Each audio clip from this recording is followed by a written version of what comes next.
अहम ख़बर ॾियूं। अॻूणो सदर आसिफ अली ज़रदारी ख़ासि जहाज़ ज़रिए नवाब शाह पहुची वियो आहे। अॻूणे एमपी गुलाम कादिर चांडियो ऐं ॿियनि पारां आसिफ ज़रदारी जी आजियां कई वई आहे। अॻूणो सदर आसिफ अली ज़रदारी पार्टी अॻवाननि सां मुलाक़ात कंदो। इहा अहम ख़बर तव्हां सां शेयर कयूं पिया। अॻूणो सदर आसिफ अली ज़रदारी ख़ासि जहाज़ ज़रिए नवाब शाह पहुची वियो आहे।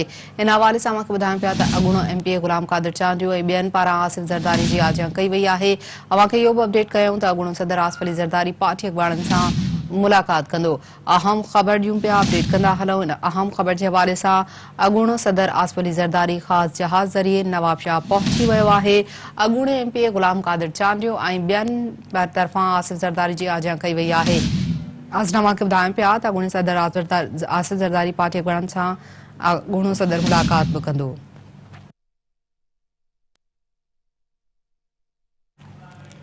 ब्रेकिंग न्यूज़ तव्हां सां शेयर करे रहिया आहियूं। अॻूणो सदर आसिफ अली ज़रदारी ख़ासि जहाज़ ज़रिए नवाब शाह पहुची वियो आहे।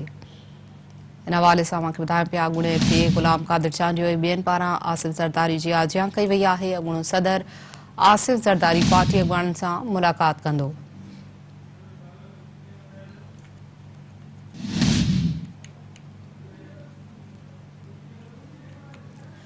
अहम ख़बर ॾियूं पिया अव्हांखे अॻूणो सदर आसिफ ज़रदारी ख़ासि जहाज़ ज़रिए नवाब शाह पहुची वियो आहे। इन हवाले सां अव्हांखे ॿुधायूं पिया अॻूणे एमपी गुलाम कादिर चांडियो ऐं ॿियनि पारां आसिफ ज़रदारी जी आजियां कई वई आहे।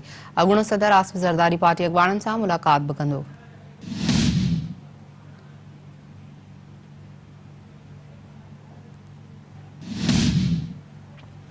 आगाही ॾियूं पिया अव्हांखे अहम ख़बर जे हवाले सां अॻूणो सदर आसिफ अली ज़रदारी ख़ासि जहाज़ ज़रिए नवाब शाह पहुची वियो आहे। इन हवाले सां अव्हांखे ॿुधाईंदा हलूं त अॻूणे एमपी गुलाम कादिर चांडियो ऐं ॿियनि पारां आसिफ ज़रदारी जी आजियां कई वई आहे। अॻूणो सदर आसिफ ज़रदारी पार्टी अॻवाननि सां मुलाक़ात बि कंदो।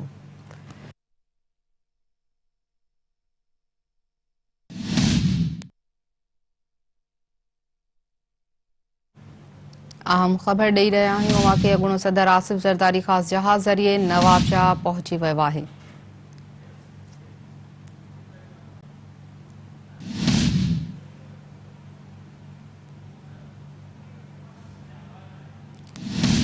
नाज़रीन अव्हांखे ॿुधाए रहिया आहियूं अॻूणो सदर आसिफ ज़रदारी ख़ासि जहाज़ ज़रिए नवाब शाह पहुची वियो आहे। अॻूणे एमपी गुलाम कादिर चांडियो ऐं ॿियनि पारां आसिफ ज़रदारी जी आजियां कई वई आहे।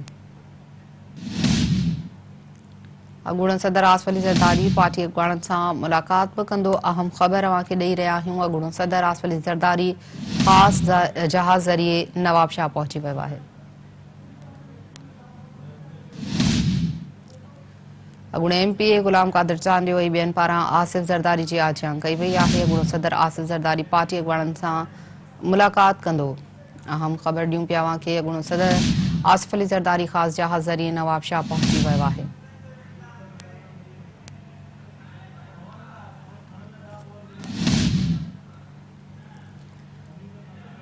अॻूणे एमपी गुलाम कादिर चांडियो ऐं ॿियनि पारां आसिफ ज़रदारी जी आजियां कई वई आहे।